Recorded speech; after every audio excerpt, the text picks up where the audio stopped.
इन actors ने की live TV पर अपनी ही बेइज्जती। आइए जानते हैं कुछ ऐसे बॉलीवुड स्लैब्स जिन्होंने पब्लिकली अपने बारे में अपने ही कारनामों से अपनी भरपूर बेइज्जती करवाई। नंबर 1, स्वरा भास्कर। लिस्ट में सबसे पहले नंबर पर आती हैं बॉलीवुड की the one and only Swara Bhaskar, जिन्हें उनकी फिल्मों के लिए कोई जानता हो या ना जानता हो, लेकिन इनके बेतुके से जवाब और कमेंट्स के लिए लोग इन्हें बखूबी जानते हैं। तभी तो मैडम जी जब पाकिस्तान गई तो वहाँ जाकर उनकी तारीफ की और वहीं जब वापस इंडिया आई तो उन्हीं की बुराई कर दी। अब माना कि बॉलीवुड में ड्यूल स्टैंडर्ड चलता है, लेकिन इतनी भी तो फ्लेक्सिबिलिटी नहीं दिखानी थी स्वरा जी। खैर, रेपुटेशन और सही गलत जैसी चीजों से स्वरा भास्कर को क्या ही लेना देना होता है। इन्हें तो बस खुद को लाइमलाइट में रखना है और ये इन्हें बखूबी आता है। नंबर 2, अनन्या पांडे। अब इनकी स्ट्रगल स्टोरी तो आप जानते ही होंगे, जिनके बारे में इन्होंने बताया था और कहा था कि करण जौहर की फिल्म में काम करने के बाद भी इनके पिता ने इन्हें एप्रिसिएट नहीं किया था। लेकिन इससे पहले कि लोगों से इन्हें सिंपैथी मिलती, सिद्धार्थ चतुर्वेदी ने जहां हमारे सपने पूरे होते हैं वहां इनका स्ट्रगल शुरू होता है, ये बोलकर इनके सपनों पर पानी फेर दिया था। लेकिन ये बात यहीं तक नहीं रुकी। इन्होंने तारा सुतारिया के ओपेरा सिंगिंग वाले टैलेंट के सामने अपनी जीभ से नाक को टच करने वाला टैलेंट और कपिल शर्मा शो में जाकर बीट रूट की हिंदी छछुंदर और कड़ी पत्ता को पुदीना बताकर भी अपने IQ लेवल का भरपूर परिचय दिया। नंबर 3, सन्नी देओल। अब जब बात सन्नी देओल की हो रही है तो मान सकते हैं भाई कि उनका 2.5 किलो का हाथ पड़ने से आदमी उठता नहीं, उठ जाता है।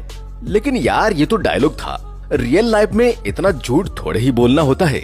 ये इंसिडेंट है एक शो के दौरान का, जहां इन्होंने बातों ही बातों में इस बात का दावा कर दिया कि स्कूल टाइम में एक बार जब इनका IQ टेस्ट किया गया था तो वो 160 के आसपास था। तो मतलब एक आइंस्टीन थे जिनका IQ 160 था, जिन्होंने अपनी पूरी जिंदगी फिजिक्स और मैथ में लगा दी थी।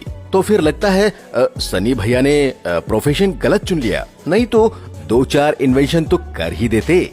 नंबर 4, बादशाह। अब आप इनकी रैपिंग के दीवाने हो या न हो, लेकिन इनके बारे में जो हम आपको बताने जा रहे हैं उसे सुनने के बाद आपको इन्हें 21 तोपों की सलामी देने का मन जरूर करेगा, क्योंकि इन्होंने जो बताया उस पर बिलीव करना एटलीस्ट मेरे लिए तो थोड़ा मुश्किल है। एक टॉक शो के दौरान इन्होंने बताया था कि वो एक नेशनल ओलंपियाड गोल्ड मेडलिस्ट हैं और केट एग्जाम में उनके DI में 98.25% मार्क्स थे, वो भी बिना पढ़ाई के।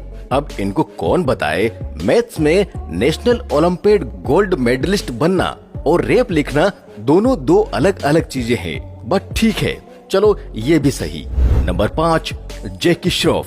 अब बॉलीवुड में वैसे तो इनकी बड़ी अच्छी साख रही है, लेकिन कई बार ये बातों ही बातों में ऐसी बातें कर जाते हैं जिनके बारे में उन्हें छोड़कर किसी को कुछ भी समझ नहीं आता है। जैसे कि एक बार इन्होंने डिप्रेशन की बात कर डाली और इसमें सबसे बेस्ट पार्ट ये था कि इनकी बातों में डिप्रेशन छोड़कर बाकी सब कुछ था। शायद बढ़ती उम्र के साथ ये भूल गए कि उनका असली मकसद क्या था इस बात का। और जब लास्ट में बात डिप्रेशन पर आई तो इन्होंने टेंशन में डिप्रेशन की गोली खाकर ऊपर निकल लोगे जैसी बातें बोलकर मामले को रफा दफा कर दिया। नंबर 6, सलमान खान।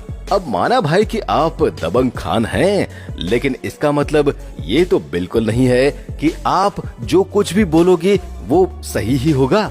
ये बात है सुल्तान मूवी के प्रमोशन की, जहां पर इन्होंने अपनी मेहनत का बखान करते हुए बताया कि इन्होंने इतनी मेहनत की थी कि उससे उन्हें चला भी नहीं जा रहा था और वो बिल्कुल वैसे ही चल रहे थे जैसे कोई रेप्ड औरत चलती है, जिसके बाद उन्हें काफी कंट्रोवर्सी का सामना भी करना पड़ा था। फिलहाल इन सभी लोगों का एक्सपीरियंस हमने आपके साथ शेयर कर दिया। अब आप हमें बताइए कि इनमें से ऐसा कौन था जिनकी बातें आपको सबसे अनोखी लगी।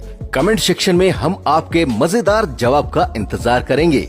वीडियो पसंद आया हो तो इसे लाइक करके हमारे चैनल को सब्सक्राइब करना न भूलें। मिलते हैं अगली वीडियो में, तब तक के लिए बाय।